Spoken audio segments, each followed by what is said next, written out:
சென்னை தரமணியில் கொள்ளையர் ஜாஃபர் துப்பாக்கியால் சுடப்பட்ட சம்பவம் குறித்து காவல்துறை தரப்பில் விளக்கம் அளிக்கப்பட்டிருக்கிறது. அண்மை தகவலாக பார்த்துக் கொண்டிருக்கிறோம். கூடுதல் விவரங்களை எமது செய்தியாளர் சுப்பிரமணியன் வழங்க கேட்கலாம். வணக்கம், இந்த என்கவுண்டர் குறித்தான கூடுதல் விவரங்கள். தரமணியில் நடந்த கொள்ளையன் என்கவுண்டர் தொடர்பாக சென்னை காவல் ஆணையர் அருண் செய்தியாளர்களை சந்தித்தார். அப்போது இந்த கொள்ளை சம்பவம், வழிப்பறி கொள்ளை சம்பவம் எப்படி நிகழ்ந்தது, அதே போல இந்த என்கவுண்டர் எப்படி நிகழ்ந்தது என்பது தொடர்பான தகவல்களை அவர் செய்தியாளர்கள் மத்தியில் தெரிவித்தார். சரியாக 6 மணியிலிருந்து 7 மணிக்குள் 6 நகைப்பறிப்பு சம்பவங்கள் இந்த ஈரானி கொள்ளையர்களால் நிகழ்த்தப்பட்டிருக்கிறது.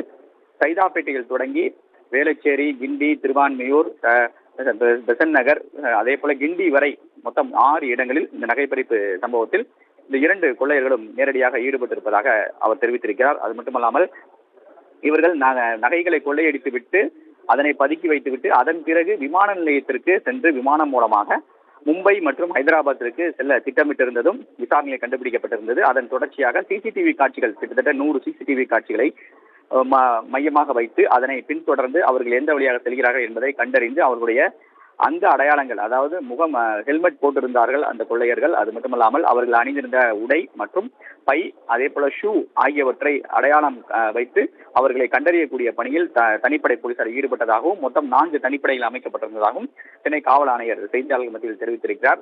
மேலும் சென்னை விமான நிலையத்தில் இருக்கக்கூடிய போலீசாருக்கு இந்த கொள்ளையர்களுடைய சிசிடிவி புகைப்படங்களை அனுப்பி உடனடியாக அவர்களை தேடும் பணி உத்தரவிடப்பட்டது.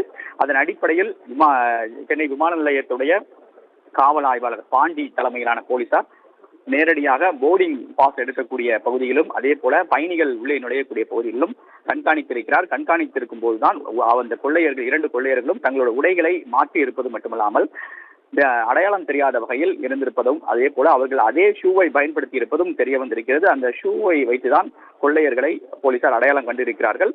2 பேருமே ஆவணங்களை கொடுத்து போர்டிங் பாஸ் பெறுவதற்காக முயற்சியில் ஈடுபடும் போதுதான் இவர்கள் கைது செய்யப்பட்டிருக்கிறார். ஒருவர் ஹைதராபாத் செல்வதற்கும் மற்றொருவர் மும்பை செல்வதற்கும் திட்டமிட்டிருப்பதும் தெரிய வந்திருக்கிறது. அதன் தொடர்ச்சியாக கைது செய்யப்பட்ட 2 பேரிடம் தனித்தனியாக விசாரித்த போதுதான் மேலும் ஒருவர் இந்த கொள்ளை சம்பவத்தில் தொடர்பு இருப்பது கண்டுபிடிக்கப்படுகிறது. அப்போது அந்த 3வது நபர் ரயில் மூலமாக விஜயவாடா பகுதியை நோக்கி சென்று கொண்டிருப்பதும், ஓங்கோல் பகுதியில் அவர் அந்த ரயில் நின்று கொண்டிருப்பதும் தெரிய வந்து ரயில்வே பாதுகாப்பு படை போலீசார் உதவியோடு அந்த நபரும் கைது செய்யப்பட்டிருப்பதாக காவல் ஆணையர் தெரிவித்திருக்கிறார். இந்த கொள்ளையர்கள் பயன்படுத்திய பைக் திருட்டு பைக்கா என்ற கோணத்தில் விசாரணை நடத்தப்பட்டு வருவதாக காவல்துறை தரப்பில் தெரிவிக்கப்பட்டிருக்கிறது. ஏனென்றால் அவர்கள் பயன்படுத்திய பைக் கர்நாடகா பதிவெண் கொண்ட பைக் என்பது தெரிய வந்திருக்கிறது. இவர்கள் 2 கொள்ளையர்கள் நேற்று காலை தான் சென்னை வந்திருக்கிறார்கள். 3வது ஒரு கொள்ளையன் அதற்கு முந்தின நாள் சென்னை வந்து இந்த கொள்ளை சம்பவத்தில் ஈடுபடுவதற்கான வசதிகளை செய்து கொடுத்திருப்பதாகவும் விசாரணை தெரிய வந்திருக்கிறது. கொள்ளையடிக்கப்பட்ட 26 சவரன் நகைகள் முழுமையாக பறிமுதல் செய்யப்பட்டிருப்பதாக காவல்துறை தரப்பில் தெரிவிக்கப்பட்டிருக்கிறது.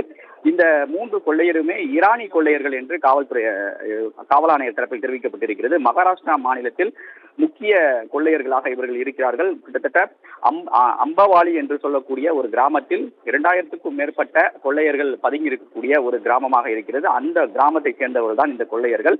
மகாராஷ்டிரா போலீசாரால் தேடப்படக்கூடிய குற்றவாளிகள் தான் இவர். இதில் முக்கியமாக இருக்கக்கூடிய ஜாஃபர் என்பவர் அந்த கும்பலுடைய 2ஆம் கட்ட தலைவர் போல செயல்பட்டு வந்திருப்பதும் தெரிய வந்திருப்பதாக காவல் ஆணையர் தரப்பில் தெரிவிக்கப்பட்டிருக்கிறது. இவர்கள் நகை பறிக்கும் போது துப்பாக்கியோடு தான் இவர்கள் நகை பறிப்பு சம்பவத்தில் ஈடுபட்டிருப்பதும் விசாரணையில் தெரிய வந்திருக்கிறது. ஆனால் அந்த துப்பாக்கியை அவர்கள் பயன்படுத்தவில்லை என்பதும் விசாரணையில் தெரிய வந்திருக்கிறது.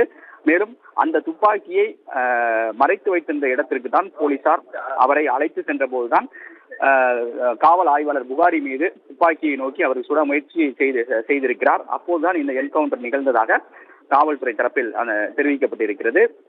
அது மட்டுமல்லாமல் அந்த துப்பாக்கி பீகார் ரக துப்பாக்கி என்பதும் தெரிய வந்திருக்கிறது. மேலும் ஒரு துப்பாக்கி இவர்கள் வைத்திருக்கிறார்களா என்ற கோணங்களில் விசாரணை என்பது நடத்தப்பட்டு வருவதாக சென்னை காவல் ஆணையர் தரப்பில் தெரிவிக்கப்பட்டிருக்கிறது. கொள்ளையர்கள் பயன்படுத்திய ஆவணங்கள் அனைத்தும் போலியானவையாக இருக்கலாமா என சந்தேகம் எழுந்திருக்கிறது. அதனையும் ஆய்வு செய்யக்கூடிய பணி என்பது நடந்து வருவதாக சென்னை காவல் ஆணையர் தரப்பில் தெரிவிக்கப்பட்டிருக்கிறது. கூடுதல் விவரங்களுக்கு நன்றி.